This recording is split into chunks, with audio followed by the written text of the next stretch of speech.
je vous propose qu'on enchaîne avec les situations cliniques afin de dérouler un peu l'actualité de 2015. Et on va commencer immédiatement avec le cas clinique de ce patient, qui est un patient de 53 ans, qui est porteur d'un cancer localisé de la prostate à haut risque de récidive. C'est un patient qui a réalisé un premier PSA qui est à 18, qui n'a aucun trouble fonctionnel, ni urinaire, ni sexuel, et qui a à l'examen clinique une prostate qui est palpable avec une induration. Ce patient a eu un bilan, des biopsies qui montrent sur 12 biopsies, 5 sur 6 positives à gauche, 1 sur 6 positive à droite au niveau de l'apex. Et on retrouve sur l'examen anatomopathologique un adénocarcinome de score 8 de Gleason. L'IRM qui a été réalisé à distance montre un envahissement de la vésicule séminale et le bilan d'extension, scintigraphie, scanner est parfaitement normal. Dans cette situation, nous sommes face à un patient à haut risque de récidive. Pourquoi ? Parce que quelle que soit la classification qu'on analyse, que ce soit celle de D'Amico, du NCCN, CAPRA, de l'Association européenne d'urologie, finalement, on retient toujours les mêmes éléments de classification qui sont le taux de PSA, le stade clinique et le score de Gleason.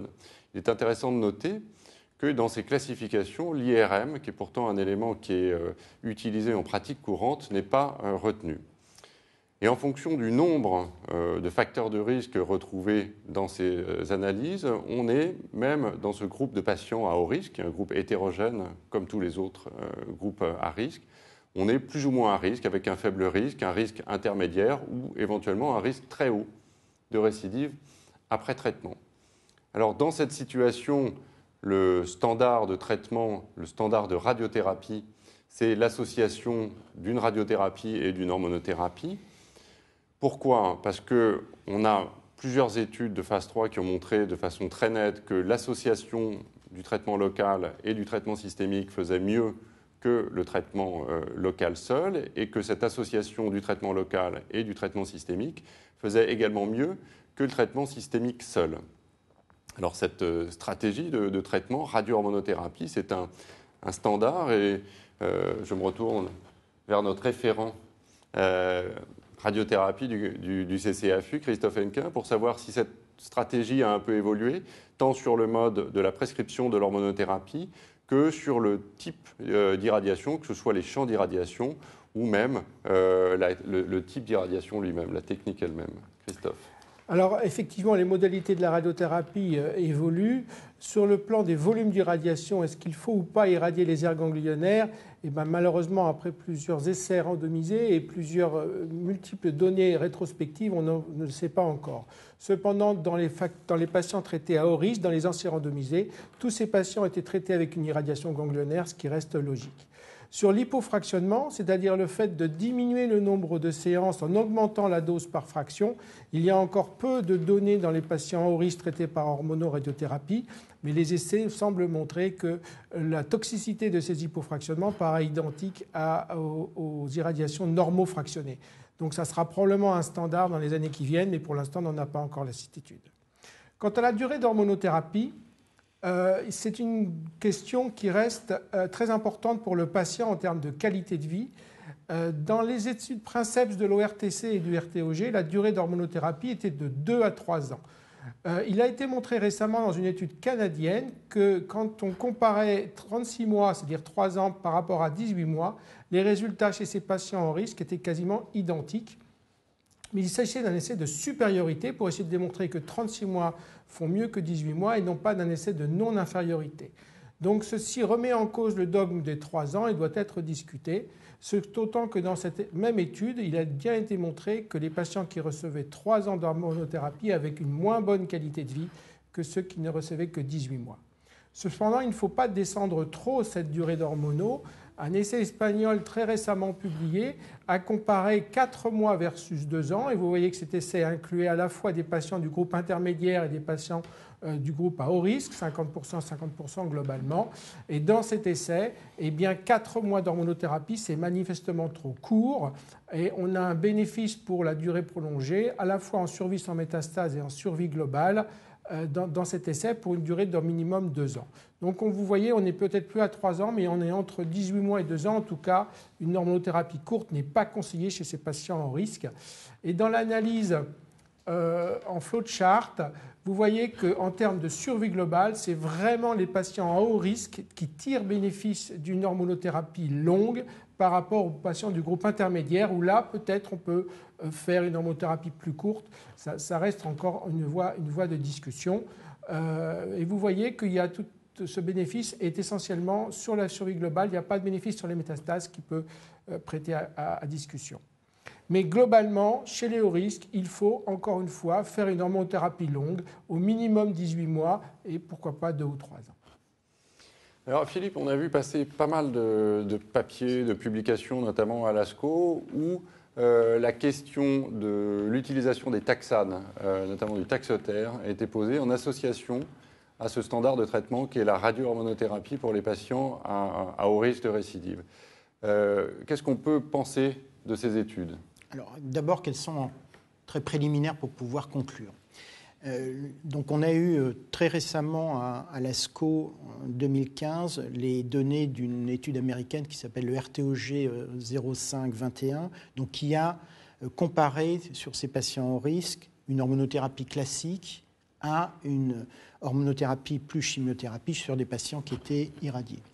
Et ces données préliminaires montrent une amélioration de la survie globale, mais seulement au niveau statistique dans ce qu'on appelle un test unilatéral, et pas dans cette étude est négative quand on envisage un test bilatéral qui donc permet de voir, de tester les deux hypothèses de supériorité d'un bras sur l'autre. Donc aujourd'hui, de façon statistique et sur les données qui sont encore une fois préliminaires, on ne peut pas conclure à l'avantage définitif d'une chimiothérapie dans cette situation. Ce d'autant que le GETUC AFU12, qui est une étude française qui a été publiée par Karim Fizazi cette année dans Lancet Oncology, n'a pas des résultats suffisamment probants également, puisque même après 8 ans de recul, on n'a qu'un avantage significatif en survie sans progression et pas en survie globale. Donc quand on fait la somme de ces deux études, des données de ces deux études, aujourd'hui, il n'y a pas suffisamment de résultats pour pouvoir affirmer qu'une chimiothérapie puisse être utile dans cette situation et que très clairement, aujourd'hui, il n'y a pas de place pour une chimiothérapie en dehors des essais thérapeutiques. Alors pour continuer avec l'actualité et les cas cliniques, on va suivre ce patient qui a été, je vous le rappelle, traité par radio-hormonothérapie avec une efficacité initiale et puis une récidive biologique à 4 ans du traitement. C'est un patient qui a un temps de doublement du PSA qui est assez court, de 8 mois, et qui évolue également sur le plan clinique puisque des douleurs osseuses sont apparues. Et sur la scintigraphie, sont diagnostiquées des métastases du bassin, du rachis dorsal. Donc un patient qui était avec une tumeur localement avancée, qui a été traité par un traitement local et systémique, qui évolue sur le plan métastatique. Pierre, est-ce que pour ce patient, l'hormonothérapie est toujours le standard en 2015 ? Alors, en préambule de ma réponse, je voudrais faire une petite précision qui n'est pas une petite précision d'un point de vue clinique, c'est qu'il faut toujours se méfier de l'interprétation des douleurs osseuses chez ces patients. Chez ce patient-ci, bien sûr, l'affaire est entendue, mais une douleur osseuse chez un patient qui est traité pour un cancer de prostate n'est pas forcément, bien sûr, liée à une métastase, mais peut traduire l'existence d'une fracture pathologique, d'autant que ce patient a été traité par 3 ans de castration. Ce préambule fait, je voudrais rappeler très simplement que l'hormonothérapie de première ligne, c'est-à-dire la castration, c'est le standard en 2015 pour les patients ayant un cancer de prostate naïf de traitement métastatique. Le bénéfice que l'on attend de cette castration est un bénéfice en termes de survie sans symptômes grâce aux études historiques et que chez ces patients historiquement symptomatiques, on en est arrivé à des indications à une castration chez tous les patients métastatiques naïfs de castration. Cette indication est très discutée pour des patients métastatiques au ganglion dont finalement l'ensemble est très hétérogène. Donc après cette réponse finalement simple, oui, la castration et le traitement de première ligne, il y a des questions subsidiaires qui se posent et pour lesquelles les réponses sont peut-être un petit peu plus délicates. La première des questions, c'est de savoir est-ce que ce traitement par castration est un traitement qui doit être immédiat ou différé. Si on s'en tient aux données dures scientifiques, on a une indication très claire d'utilisation précoce de la castration si le patient est symptomatique et si le patient a des métastases osseuses. C'est finalement la bonne indication de la castration. Donc quand il y a une bonne indication de castration, on doit la faire tout de suite. La réponse est beaucoup plus modérée quand il s'agit d'un patient qui est en récidive biologique isolée, parce que finalement, ce n'est pas une indication de castration, ce n'est pas dans l'AMM des molécules, et c'est finalement la façon par laquelle on a ces fameux patients résistants à la castration sans métastase. Donc lorsqu'il s'agit d'une récidive biologique isolée, la prudence est de mise et il ne s'agit pas d'aller rapidement traiter ces patients. Donc, première question, immédiat ou différé? Immédiat pour les patients qui ont des métastases osseuses. La deuxième question, c'est celle des modalités thérapeutiques. Donc, ces modalités thérapeutiques, elles surviennent en parallèle, comme j'ai dit en préambule, finalement, de ce CCAFU online. Prévenons les complications des traitements que nous prescrivons. Les modalités passent par l'utilisation d'un antagoniste de la LHRH ou d'un agoniste de la LHRH en combinaison éventuelle avec un anti-androgène de première génération. Je me permets de vous rappeler à cette occasion que l'anti-androgène de première génération qui a montré son efficacité en combinaison, c'est l'acétate de cyprotérone, molécule qui n'est plus utilisée dans cette indication-là, globalement peu utilisée, d'autant plus que pratiquement tous les essais cliniques sur le blocage androgénique complet sont faits ou publiés avec du bicalutamide. Donc, le blocage androgénique complet est très peu bénéfique en termes de survie. En revanche, il est clairement nocif pour ce qui est de la qualité de vie des patients. Dernière option thérapeutique, c'est l'orchidectomie, qui présente beaucoup d'avantages, mais dans le cas qui nous est présenté ici, présente l'inconvénient de ne pas donner accès au traitement intermittent. Et on en vient donc à la troisième question, à mon sens en tout cas, qui est celle d'un traitement continu ou intermittent. Alors, qu'est-ce qu'on a là encore en données dures? On a des études qui montrent finalement, et ce n'est pas des études, je devrais dire une étude qui montre que la castration intermittente ne fait pas moins mal que la castration continue lorsque le patient est en récidive biologique après radiothérapie. C'est l'indication où la non-infériorité est montrée. En revanche, la plus grosse étude sur l'utilisation de la castration intermittente lorsque le patient est métastatique est négative. Autrement dit, on ne sait pas aujourd'hui, sur des arguments scientifiques lourds, montrer, affirmer qu'il y a une équivalence entre la castration continue et la castration intermittente. Malgré tout, la pratique clinique est là. La castration intermittente est utilisée très régulièrement. Le message que je me dois de délivrer, là encore, est un message de rigueur.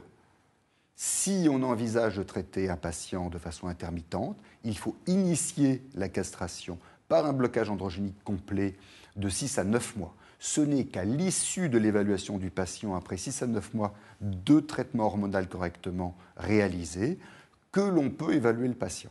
Si la réponse à ce traitement est correcte, au minimum un PSA inférieur à 4, idéalement un PSA inférieur à 0,2 nanogrammes par millilitre, alors on peut discuter chez ce patient d'une castration intermittente, mais alors seulement. Alors, la question qui se pose avant de peut-être de venir à ce cas clinique, puisque c'est une question d'actualité, je vais peut-être me tourner d'abord vers Christophe et ensuite vers Philippe. Est-ce qu'il faut traiter par chimiothérapie ce patient, qui, je vous le rappelle, est un patient qui a évolué du plan local au plan métastatique? Est-ce que c'est la bonne indication de chimiothérapie, en plus de l'hormonothérapie, en 2015 ? Alors, on a plusieurs essais, on les reverra, je pense, de chimiothérapie chez les patients hormono-naïfs.